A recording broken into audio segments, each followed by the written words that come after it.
And we're live. Welcome to Love and Money Secrets TV. And today, oh my gosh, we have a very exciting part two. We are talking here with Annie DeCoker. And this beautiful friend and gem of mine, I had the pleasure of getting to meet her last August at the North American Global Stem Cell Conference in Orlando, Florida. She is a remarkable human, but these are one of the few people that you will meet in your lifetime who not once, but twice came back from death from the most extraordinary feat. And now she is going to be breaking another world record as a skydiver. And so we are going to share and uncover and reveal all the exciting things because boy, does she have a story to tell. And things just keep getting infinitely better for Annie. How are you doing, my beautiful friend and gem? Doing well, thank you for having me. Oh, thank you for being here. You are glowing. I'm so happy. It was so awesome to catch up with you a few days ago, and I'm so glad that we were able to pull this together to have you share. As soon as you said that you had that world record that you're going to be setting soon again, I'm like, oh my gosh, everyone needs to hear about this. This is so incredible. So Exciting. it Mhm. is very exciting. So, how long have you known about this world record that you're about to set here pretty soon? Records. And the one that's coming up first is the women's record. And that's only been in the works for about 9 or 10 months. And it's exciting because it's all female. So we're doing hopefully a new state record in the state of Illinois. And it'll just be the female crew jumpers, which is a different type of skydiving than regular skydiving, and female judges to judge if it is going to be a new state record. And then I think there's even a couple of female pilots that fly the airplanes. Wow. So, it's truly wow. So, this is kind of along the lines of like the most recent Wonder Woman movie that they had with Gal Gadot, where it was a female director, female producer. It was like pretty much almost an all female cast, but all the primary characters, with the exception of a couple men, it was all a woman's production and a woman's storyline because it was Wonder Woman. So, and you guys are really wondrous women. So this is quite extraordinary. Extraordinary. So 9 to 10 months in the making, and so it's going to be in Illinois. What's the date that this will be coming up? That you're going to be doing this? This will be July 21 through 23. And then there are other crew jumpers involved through the 29th or 30th. That's fantastic. So let's rewind the videotape of the life of Annie DeCoker. And why don't we rewind it to the point where it's before your first near death experience? Why don't you share with our audience where you were at and the height of your career? Because you were rocking and rolling pretty big time as a skydiver before you had this monumental experience, which it's like, how many people come back from death? You had an extraordinary thing, something that people have never heard of happened to you. So, why don't you share a little before that, the event that took you down, but didn't completely wipe you out, obviously, because here you are. So, share with us a little bit about that to give them the point of contrast where you were and then what happened and how it happened and how it unfolded.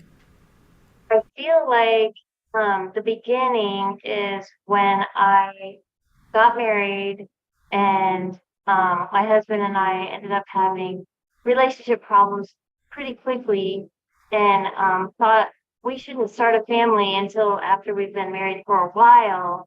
And a year later, well, it was like 15 months later, our son was born into the relationship that wasn't exactly the healthiest.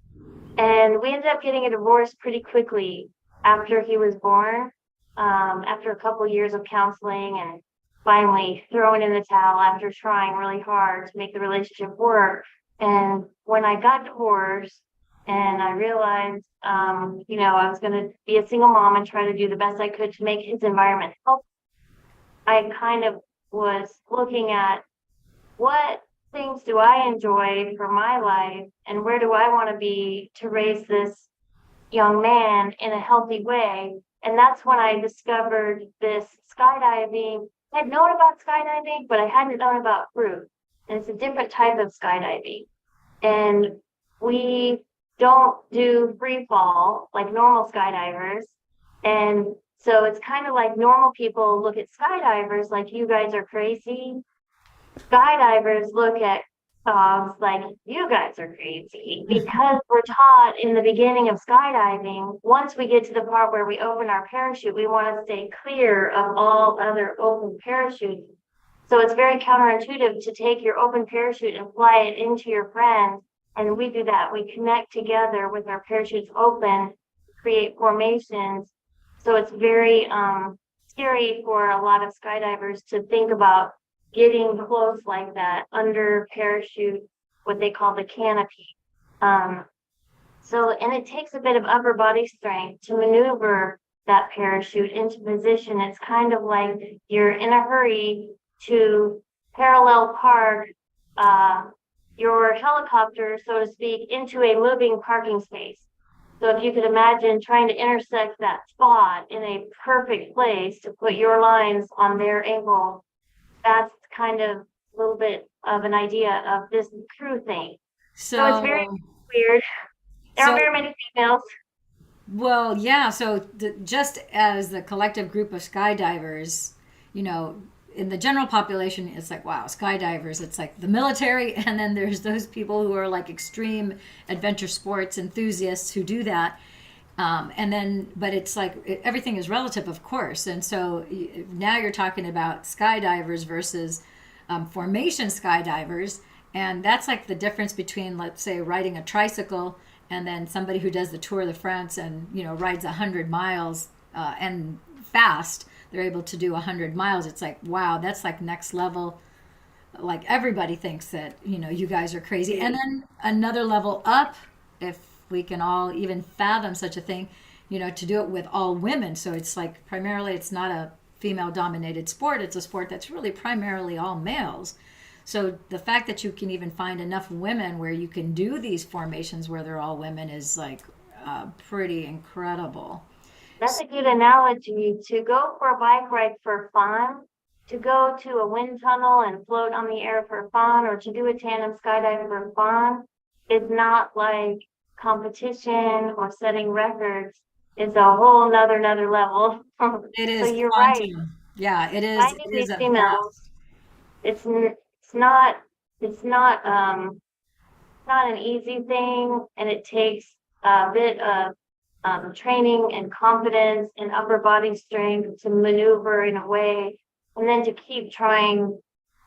It's also hard to coach a female as a male, because if you could imagine like a small aircraft or a small sailboat compared to a big sailboat, and the maneuverability and the tools that you need to get where you're going to go and the response time is completely different. So I like coaching females because I'm small and I can understand more of the girl talk, and a lot of guys speak in more numbers and engineering and angles and percentages. And sometimes we have a hard time communicating. So it is a unique thing we're doing right now with this little sisterhood of girls in group. Fun. So this is really quite extraordinary. There's so many things right now just at this beginning mark that you're here sharing with us because you know here you are someone who you know has a young child. You have to now be you know a single mom, you know supporting your child. You are still with the mindset. It's like what is it that I enjoy doing that I can do to make a living? And so I think for 99.99% of the population, they would not even begin to even entertain skydiving as a way of making a living for their child, let alone being a female, you know, trying to make a living doing something like that. So something that you have to excel at such a high level for you to even go in that direction. And you've successfully done it for many years at this point. So obviously it is possible, but it does take a certain mindset and a certain attitude. So can you speak a little bit towards that? Because as someone who's not just doing it, but you have worked in concert and in community with men and women alike who do this.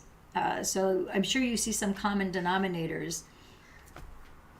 So at first, doing it for recreation and then trying to improve and excel and get better, that's always been my, and I don't know if it's because I was raised a lot of the time where I had to be flexible and adapt to different scenarios, being from divorced parents and being tossed around between grandparents and aunts and uncles and step parents, or if it's because I have a lot of brothers, maybe, trying to be resourceful or competitive, or maybe it's because of being out on the farm and throwing hay, or maybe it's sports and I love all sports, and maybe there's a competitive thing there. I don't know exactly what it was, but I knew that once I did my first skydive, and this was right after getting divorced, that I found out about crew, and I found out that you can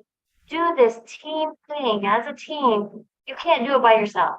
You have to connect to another canopy, another parachute, and build the formation into a diamond or a kite or whatever. And I really like the idea of doing my part for the team. And that's still today my thing. I want to do my part for the team. And it's not about the thrill.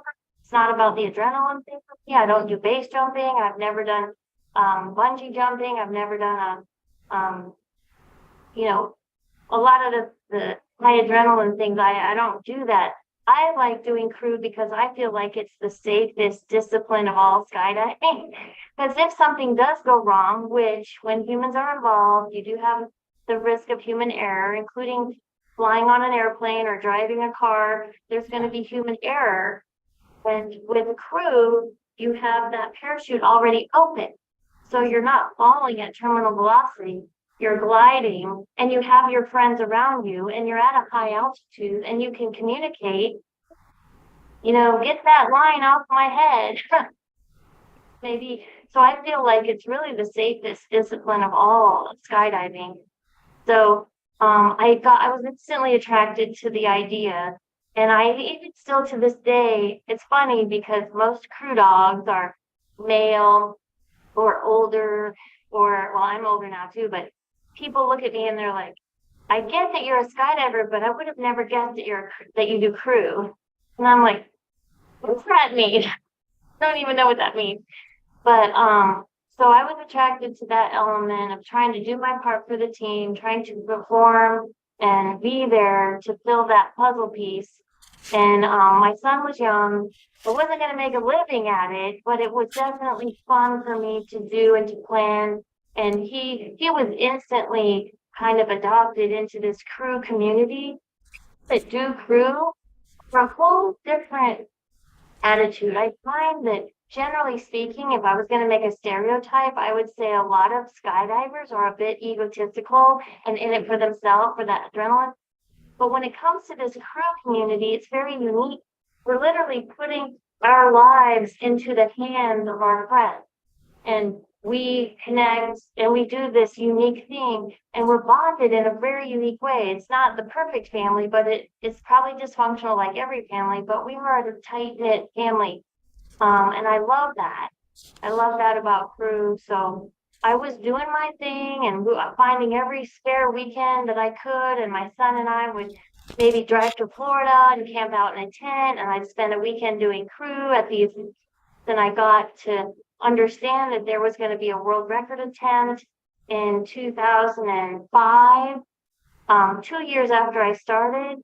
So I made it a goal to attend these skill building camps in these other locations around Indiana. There was one in Ohio. There was one in North Carolina. I drove to Massachusetts. I wanted to develop my skills and hopefully be on this world record attempt in 2005. And I was. That was my first world record. It was 81 people, a connected formation diamond. So that's like a perfect 9x9 diamond. And that was amazing. And then I got to be in the next world record that broke that record. That was 85 of us. And I got onto the formation as number 85. So I was 85th on an 85 way. That was my second world record. And then in 2011, or no, 2007 is the standing world record. It was 100. So that's a perfect 10 by 10 diamond of 100. 99 of my friends from like 14 different countries from around the world. And it took 2 years in planning and engineering and measuring and practicing and skills camps. And then after that, it was 2011 that I got struck by this bizarre, random, weird autoimmune thing that took away all my skin and my heartbeat and my vision and my hair and burned me up. Yeah, literally burned you up. And I'm sure people who are either watching live or who are watching the replay of this are thinking that that's just a figure of speech. And unfortunately, it's not a figure of speech, it is quite literal. So, tell us a little bit about the day that you realized that something terrible was going terribly wrong, and how that whole thing, because it kind of had a very quick onset and a very you were very quickly knocking on the door of death and were gone, and then you luckily they were able to bring you back. So share a little bit about that. Sure. So I was working as for Granger Industrial Supply, and doing my territory sales and helping people get tools. And there was whole week, where I felt hot, and I was asking my friends, "Is it hot?" And they're like, "You look kind of flushed." But yeah, it's July in Florida. Of course it's hot. Of course. And I was coming down with a low-grade fever. So at the end of the week, I finally stopped into an urgent care doctor to see. And he said, "Yeah, you're 99.9 low-grade fever, not a really big deal. You're probably allergic to that antibiotic that you're taking for a mild bladder infection." And I was like, "Oh, okay, that's weird. I've never been allergic to anything ever in my whole life. Not that I take a lot of pharmaceuticals, but this one I had taken in the past with no problem." And then he gave me some Benadryl and sent me away. And then Friday, Saturday, Sunday, 103, 105, 107, my fever just kept gradually growing and growing and growing. And it got to some point where I wasn't really aware of the dangerous part of that. And my son was helping me with the thermometer. "Mom, you're not doing a very good job of keeping this number down. You broke the thermometer." At a point, it says too high, TOOHIGH. And he didn't really know what that meant. I looked at it. It didn't really register to me at that point. 107, too high. And it's just, if it would have said maybe CALL 911, maybe I would have been like, "Oh, maybe I should." But I didn't think of it. I just knew that, my feet kind of hurt, my back kind of hurt. My boyfriend came by to check on me after a couple days of not really hearing from me, running around and doing our thing, and on the weekend. And I said, "Yeah, my back kind of hurts." And he said he looked at the skin on my back, and it was hanging like a sheet away from my body.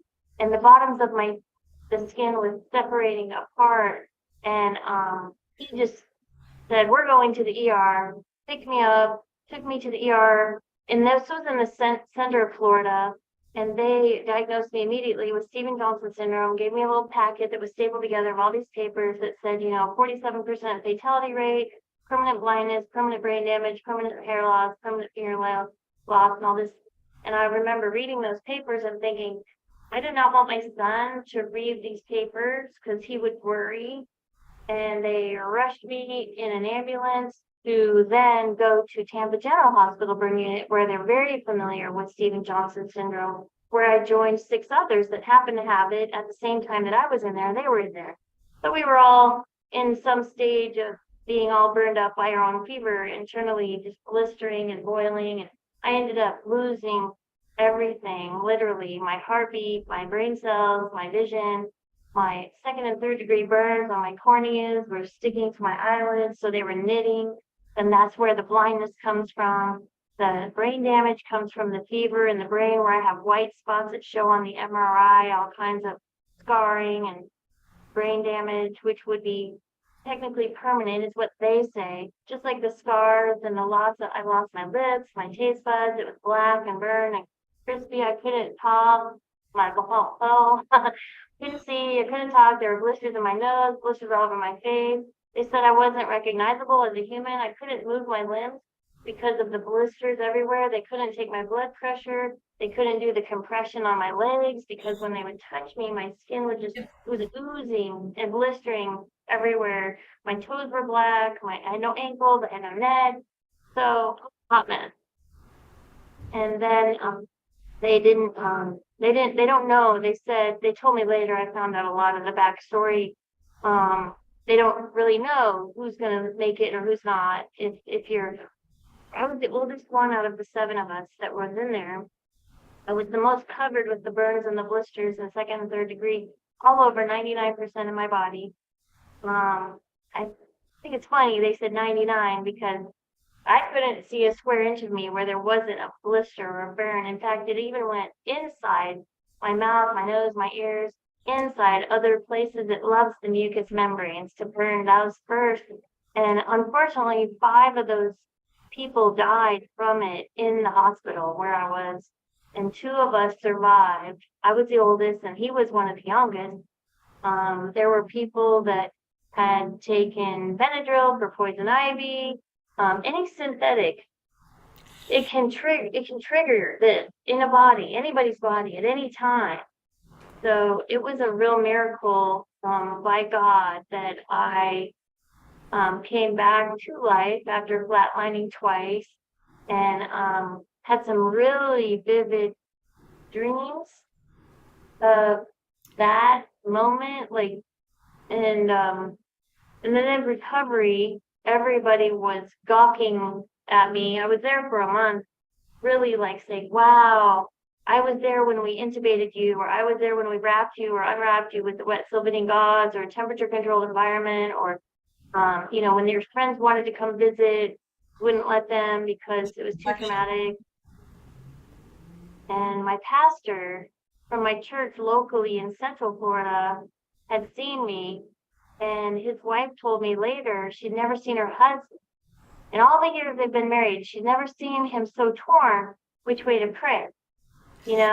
Should he pray that I just get out of the burns and the pain and go to heaven, or should he pray that I make it? And then here's this kid stuck with a mom who's bald, blind, brain damaged, scarred, wheelchair.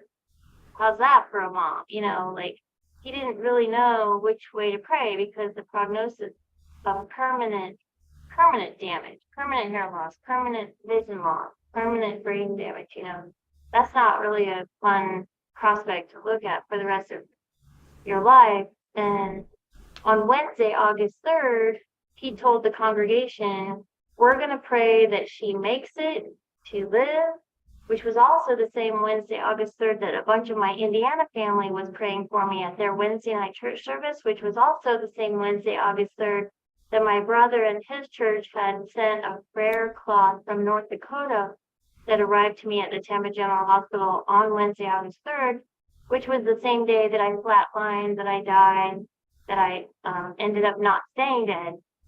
So it's really kind of a cool story that I am here.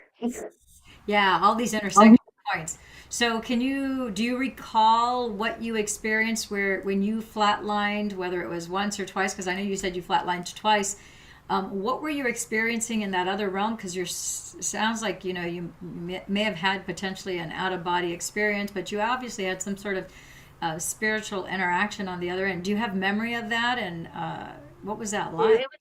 It was so vivid, and I don't know if it was drugs or brain damage or feel like it was, and this sounds a little crazy, but I saw, in my dream, I saw everyone behind a curtain, that I was in a hospital and I was having a bad time, and everyone came to visit me.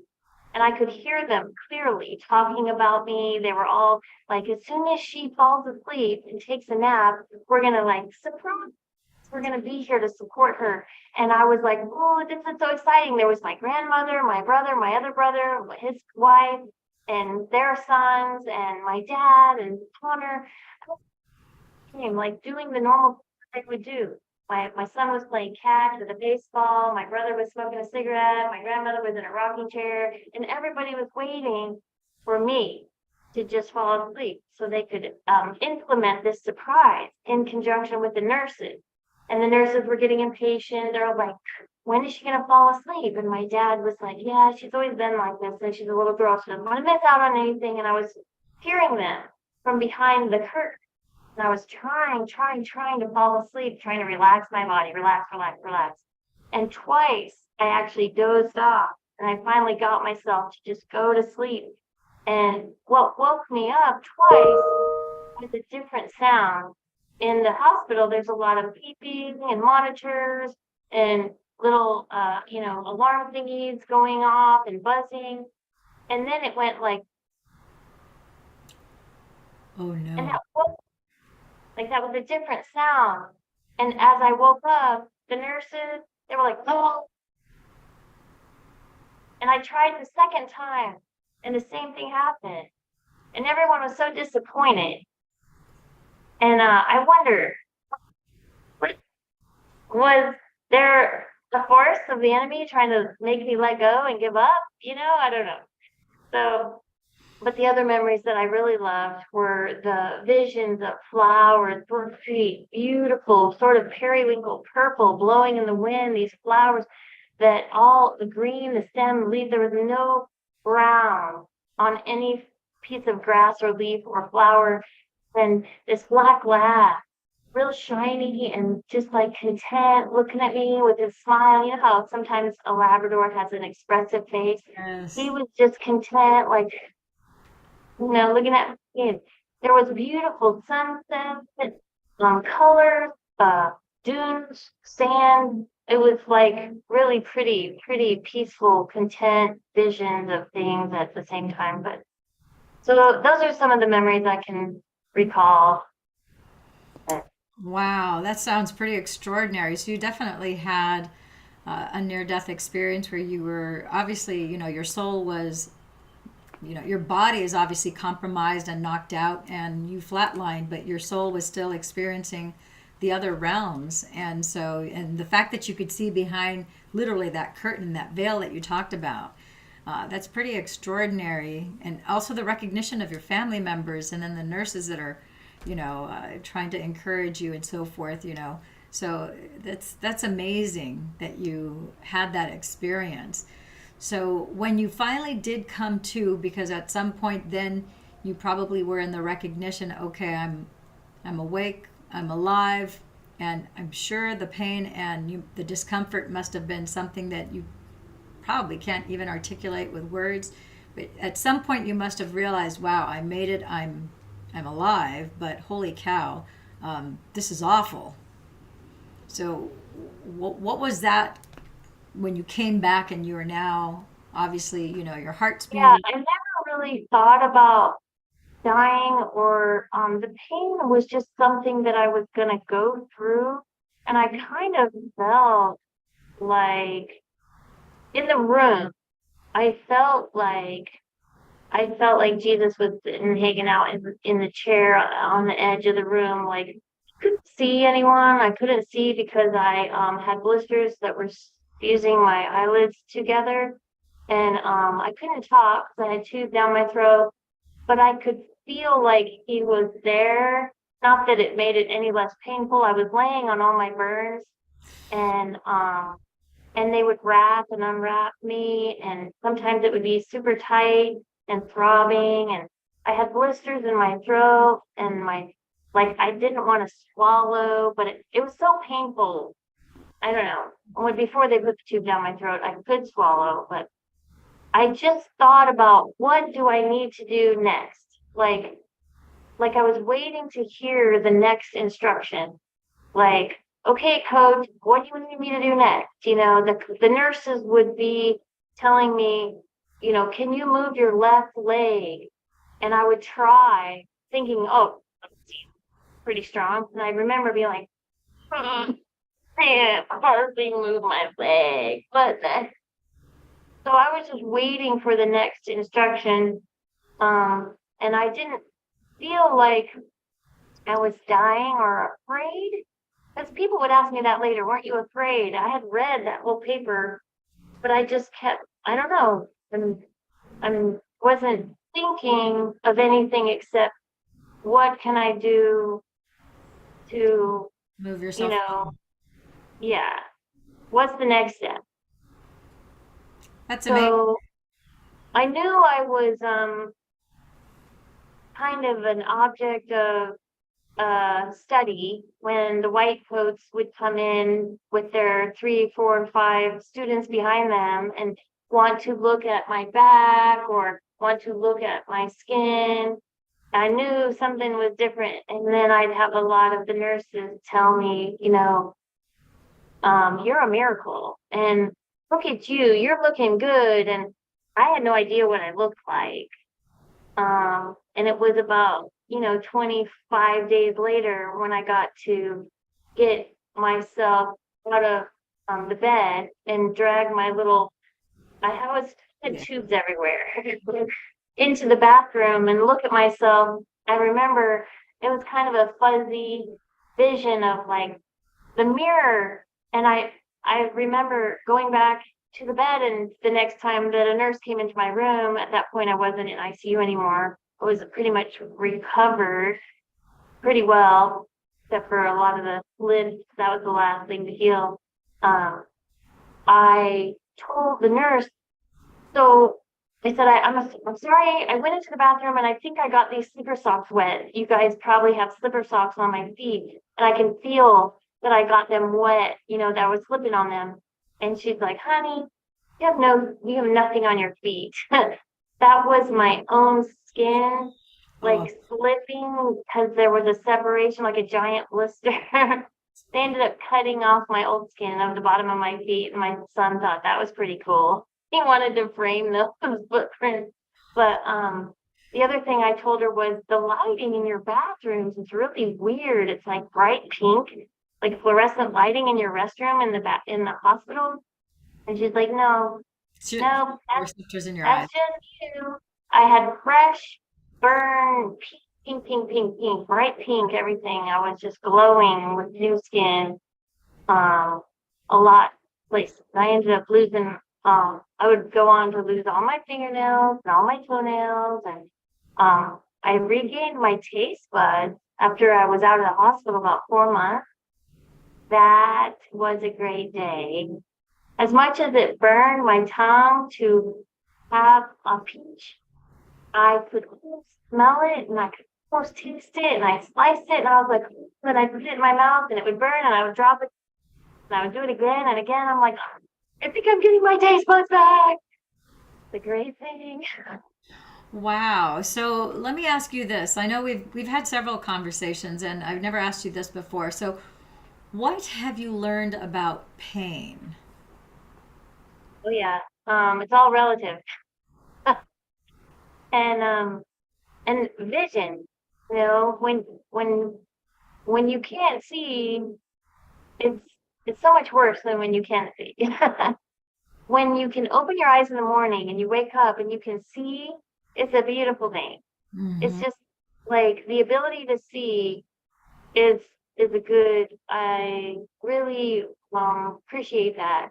And pain again, like when I opened my eyes, I didn't have that mucus layer. I didn't have eyelashes. I didn't have a lot of tear production. So opening and closing my eyes every morning, it was just like, ah, it was a very long process, hours, um, before I could even go outside with my dark sunglasses and my hat, my long sleeves. It light was uncomfortable. for me. I would take showers in the dark in the morning. I would gradually try to get my eyes to where they could open and not tear, and Mm-hmm. mascara, forget it. I mean, on my poor little eyelashes that I had left, I wanted to do something, but no, it was too irritating, but I didn't mind because I could see, you Mm-hmm. know? So that's a great thing. I try not to be too fickle and picky and complainy, like, thank you, God, that I'm alive, but even though I don't have my toenails, cute little open-toed shoes in Florida, everybody's got their cute little toes, and I don't feel like, and I got my leopard skin and had all these cute little short skirts and short shorts, but I didn't want to show my legs because I had leopard skin, what I called it leopard skin. I was blotchy and scarry, and but you know what? It's okay. It doesn't matter. If Yeah. you can see and you can breathe in and out all by yourself, it's a good day. Yeah, so you definitely have a love and appreciation for the senses, that being able to see, to hear, to smell, to taste, to touch. I can't even begin to imagine that process of how that all unfolded. And so, I think part of what's Definitely relative. I was just gonna say, one of the great things was when I started using some of these other wellness products, because a Stephen Johnson syndrome survivor does not want to touch anything that has to do with synthetic drugs ever again. So that's when I dove into the field of like wellness, what's out there that's all natural. And with these, the stem cell activation patches, getting my eyelashes back. I have eyelashes on the bottom for the first time in 10 years. And and so what's happening is the conjunctiva, where the eyelashes come from, is all scarred. So I would get eyelashes growing, but they would grow into my cornea and scratch my cornea. So they said, cryogenic or laser or, freezing or whatever, killing electrolysis is not a good option for me because they were mixed up with healthy ones. And even if they did kill a few, it wouldn't be potentially permanent. Maybe they'd still come back. So they said your best solution is just to pluck out the offenders, the eyelashes that are growing in it. So I do that every day. I pluck eyelashes. And so there's another pain thing. And I never quite get used to it when it comes to the inside one. It hurts. But I course. do it every day. So it hurts worse to have a scratched cornea. Oh, I bet. I can't even begin to imagine. Oh, stretched cornea. And that can cause blindness because the scarring on the cornea eventually, it impairs your vision and then you can't see. So, oh my goodness. So when did the patches come into your experience after that Stephen Johnson syndrome? The patches came in about 7 or 8 years later. And I was running around again, skydiving again, dealing with irritated eyes and conjunctiva and eyelashes growing in the wrong way, and being okay with that. And my scars, um, and the headaches, and the not digesting food right, and some other, mucous membrane problems that were minor, in my opinion. Relative, Um, like you're saying. Relative. So when I found out about these patches, I was excited to help other people because we're hearing these amazing testimonials of people coming out of wheelchairs and people that have tremors, and they can now have a life and a quality of life, and come back from all their mutated cells making tumors, and now they're okay again. I'm like, I want to help people with that. So I'm wearing the patches, and all of a sudden, after about 3 or 4 months, I realized, as I'm listening, I realized it on my own. Small, subtle difference, what I call small, my mood, naturally a positive person, but I realized I had this elevated level of peace and confidence, and everybody was freaking out about a virus and scared and running, and I'm like, above it, above, like, this is love. This is peace. This is like healing somehow. I didn't know what all it was healing. So I'm looking at backwards trying to see. I would love to see my brain MRI right now, because if my insides look anything like my outsides, people would come up to me at the drop zone where I'm skydiving and say, "Hey, how you doing? That scars on your arms, that arrowhead, that big diamond pointed triangle." And I'm like, "Yeah, I do. It's right here. Look." And I'm like, "Where did it go?" There's a remnant. It used to be white, shiny, demarcated, perfect little triangle like an arrowhead, right, and kind of a white pink. And you can tell, but there's no arrowhead there anymore. It's round and it's soft. And the same thing, my scars on the outside are going away. My face and the hypopigmentation and all the splotches and all the everything. Yeah, your They're facial skin, you don't have any in person too. It's not just here on the Zoom because I've seen you in person, and you don't have any scars on your face, which is for you to have gone through what you went through, and you have like glowy skin. It's like amazing. Yeah, you have some of the scars, like you said, and you showed me, I know your legs when we were in Florida, but it's like, it's amazing that your body has been able to restore itself to the degree that it has. And it's going to continue as you continue to wear the patches too, which is such an incredible testament, if you will, to the efficiency of turning on your original stem cells that you were born with. You're turning those back on. A third of them are now back, working full time, 12 hours a day, and then you rest, restore, and repair them. So I'm What's sure a lot amazing to me is that you don't even remember. Sometimes other people I've noticed, they forget how much they were in pain. They forget what they couldn't do. And then they're cleaning out their storage unit.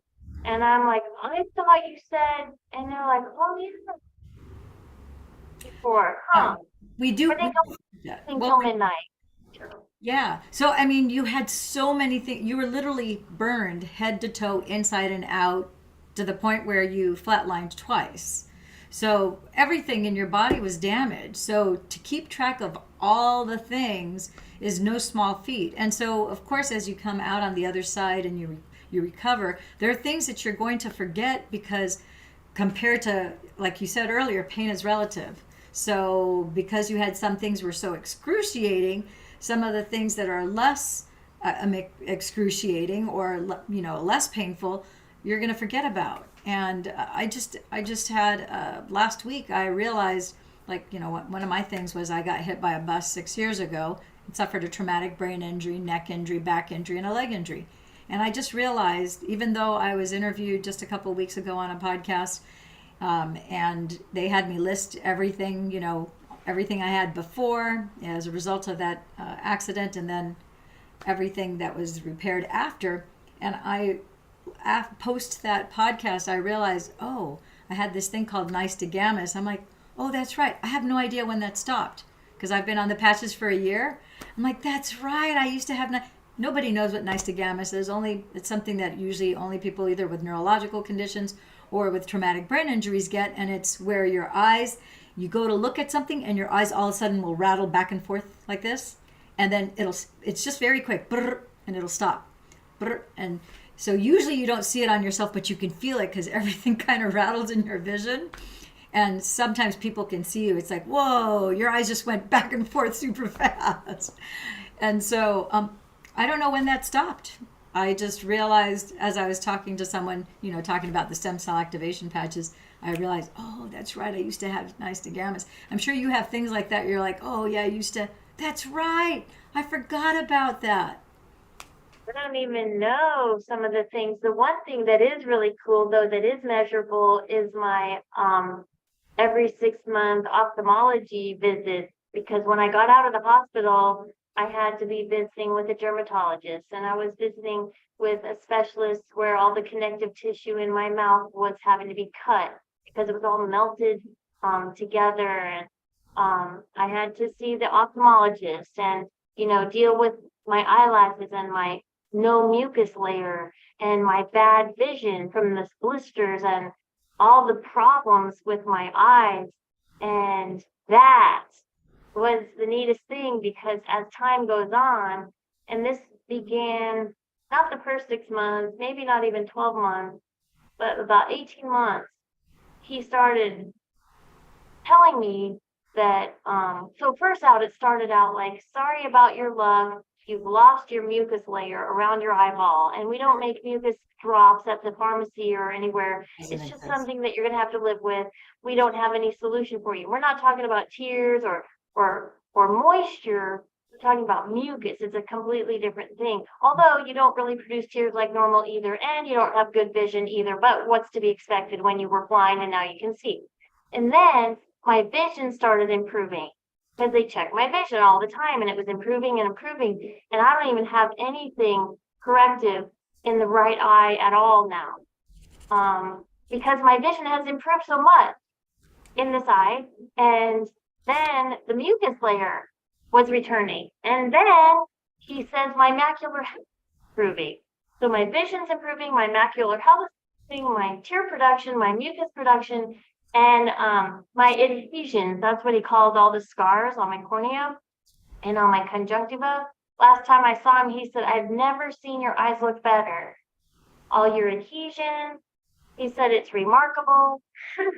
That's what they say, remarkable and unprecedented. Yeah, that is absolutely fantastic. So we don't have too much time here, but I really want to get in because as spectacular as this is, and to have something this horrific to happen to any human being, you would think it's like, okay, I had my one horrible trauma in my life. I'm pretty much, it's like one and done. Most people don't survive this. I survived it. Okay. So now statistically, I'm due for like everything should be like smooth sailing, all happy and dandy, and no need to do a do-over, right?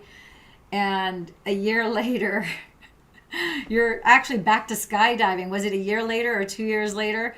And you're doing what you love to do, and you basically it's like a house of cards falling or a domino, like one domino hit another domino, and your body basically broke into little pieces. Why don't you share about how that happened? Because it's like, how is that possible? It's such a freakish, like, both of them are real freak things that happened to you. So right away, as soon as I could walk and be in the sun, about a year and a half later, I was back to skydiving, and I wasn't just back, I wanted to compete. And so I was competing, and I had a 4-person team, and we were doing hardcore rotation competition, and that was great and fun.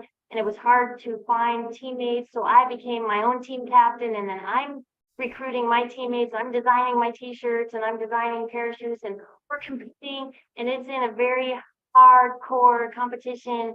5 years later, I'm the captain of my team. We get selected by the US to represent the US at the world meet.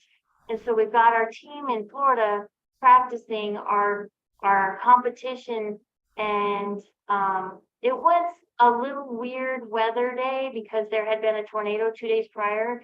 So the winds were a little bit weird, but the experienced skydivers were jumping because it was jumpable. And we went up and we went down and we jumped, and we had no problem. All of us at the drop zone that were jumping had no problem 4 times that day. And then the last jump of that day, everyone who went up crashed on the ground when we were just a foot from landing. Like everybody, we were coming down for landing, we're under our parachute, we're doing our same team landing, same as usual, all day long. And we had people taking pictures because we landed as a team, and everybody had a hard landing.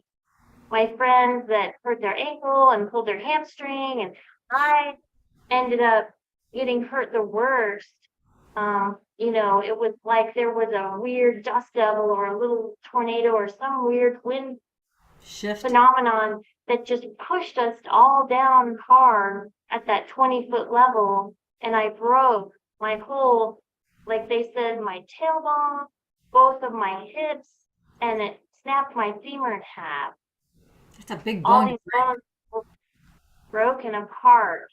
And I was laying in the dirt about just down from the impact, and I was like, oh, this is not good. I had break. never broken anything. I'd never broken in skydiving before that. ever. Not even broke a fingernail. So yeah, so you basically hit the ground and your body broke. It literally just broke. And so we have about 6 minutes, 5 minutes left here. So I want to have people know how that unfolded for you, because obviously now you're back into the hospital again. That took another bout of recovery. You know, the body keeps score. So that's another physical, spiritual, emotional trauma that you've experienced. Thank goodness you already had access to the stem cell activation patches. But that's your body broke. So how long were you in the hospital for that, and how long was it before you were able to walk and get back to, because you're back to, here you are about to do another world record at the end of this month. So uh, share with us the abridged version of that in the few minutes we have They left. said these big bones are the structural bones, so we can't even give you a prognosis if it's going to be 9, 12, 18 months before walking, running, if you'll ever jump again. We don't even know because these big bones have to heal before we can even start rehab. And I was completely October, November. 3 months later, I was walking and rehabbing. I went to 15 days of rehab and I was done. And I have rods and pins and screws. I have no issue with those. I don't really like them in there, but when it rains, people say when it gets cloudy, they can tell I don't have any.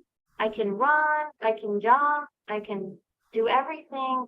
I couldn't even bend at the waist because everything was broken apart. In the hospital, I was in there for 10 days. Then they gave me this sort of unknown prognosis because I couldn't rehab until everything healed. At my 8-week checkup, they said, everything's healed. You can start rehabbing. You can start with a walker and go to a cane. And I skipped over a lot of those, you know, days, steps. And once I was able to bear weight, which was a long 8 weeks, not bearing weight, not being able to bend. Oh, that was pretty bad.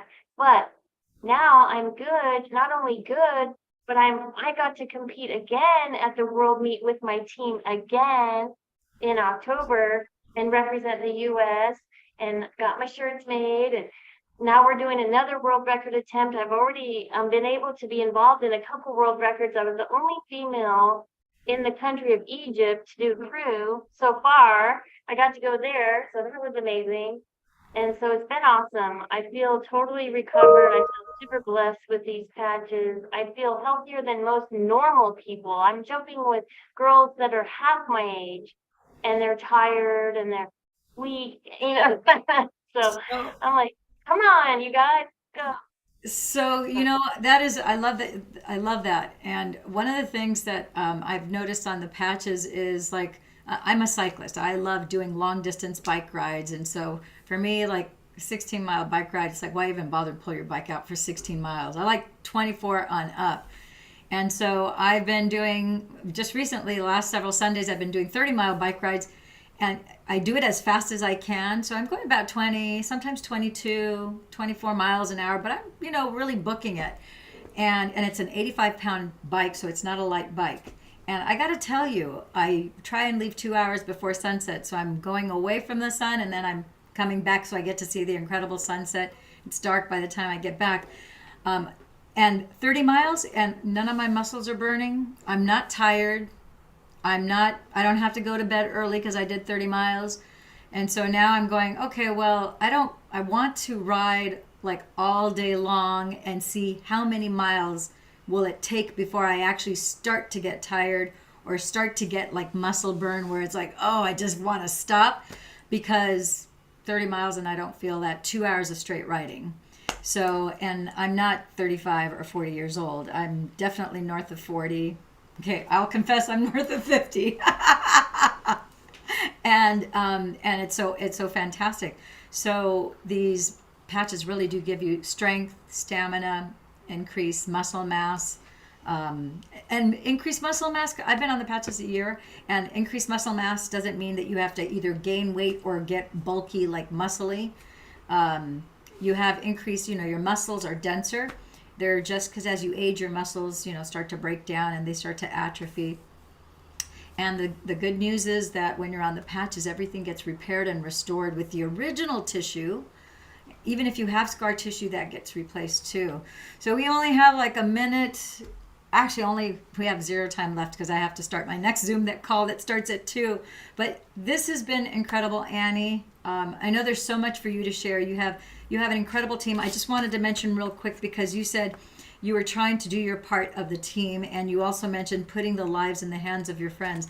And that's also what you do effectively, not just in the sky, but you actually do that with the stem cell activation patches because you are part of this greater team, and you are also bringing people where they are entrusting you. They're putting their lives in your hands, trusting that you are going to connect them to which are the patches that they need, that there are experts in the team that can advise them with patch placement and protocols for whatever type of condition or thing that they might be going through.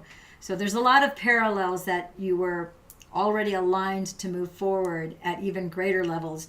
And so thank you, my beautiful friend and Jem, for sharing your incredible story. Congratulations on the team members. You just had somebody, Sherry, who got a triple promotion.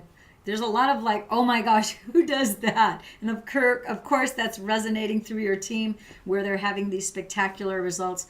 The fact that she has a triple promotion, that means that there's more than triple the number of lives that have been saved as a direct result of her being part of your team. So I just wanted to thank you and honor you for doing that.